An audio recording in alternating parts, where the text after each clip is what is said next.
Bonsoir. Tout d'abord, merci de cet entretien. Ça me permet d'avoir l'occasion de remercier toutes les personnes qui sont mobilisées pour cette campagne électorale et qui nous ont fait confiance. Donc, en ce qui me concerne, Fabrice Villard, j'étais le troisième de la liste conduite par Bernard Dupont et je suis le délégué départemental de l'UDI, donc, qui a participé aux côtés de Dominique Régnier pour cette élection Languedoc-Roussillon-Midi-Pyrénées. Ouais, ça a été une campagne très particulière, hein, une campagne difficile sur un laps de temps finalement très court parce que les discussions des partis politiques malheureusement ne se sont conclues que très tard, en tout cas pour notre région. Donc objectivement, même si Bernard Dupont, qui lui au niveau des Républicains avait démarré la campagne bien en amont, notre relation avec l'UDI, ma famille politique, s'est faite très tard. Donc on n'y a participé activement que sur les 4 dernières semaines. En revanche, pour ce qui me concerne, pendant toute cette phase des discussions, j'avais pris le temps d'ailleurs de faire le tour des 13 départements pour aller voir les hommes et les femmes qui constituent cette grande région, en connaître les identités, catalans, gascons, occitans, les enjeux pour pouvoir répondre au mieux aux attentes de ces territoires.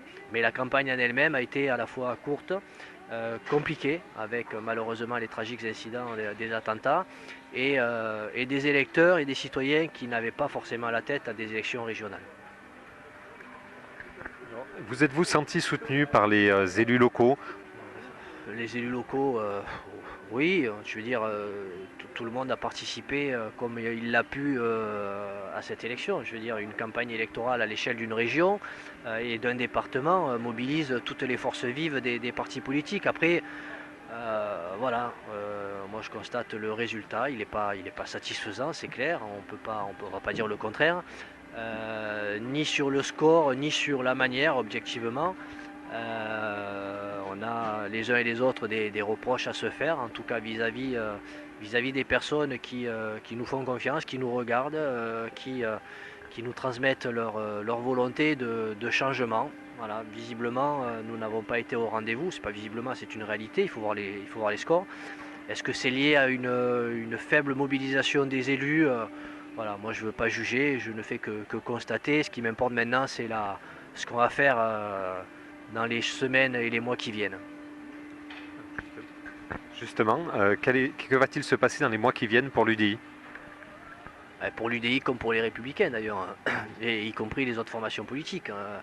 Au-delà de tous les enseignements que les uns et les autres ont pu faire sur les plateaux télé, la réalité c'est que les appareils politiques doivent se réorganiser. À titre personnel, moi ce qui m'importe c'est le local. Je n'ai que très peu d'emprise sur le national, donc mon combat il se fait ici, au plus près du territoire sur lequel j'interviens.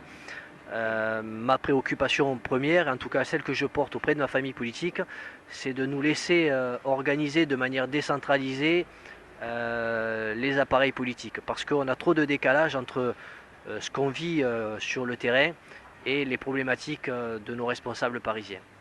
Un dernier mot trop court pour souhaiter des bonnes fêtes surtout à tous nos concitoyens, à toutes les familles. Voilà, que les fêtes soient de belles fêtes avec beaucoup de bonheur, beaucoup de santé dans un monde qui en a bien besoin. On se retrouvera bien évidemment l'année prochaine.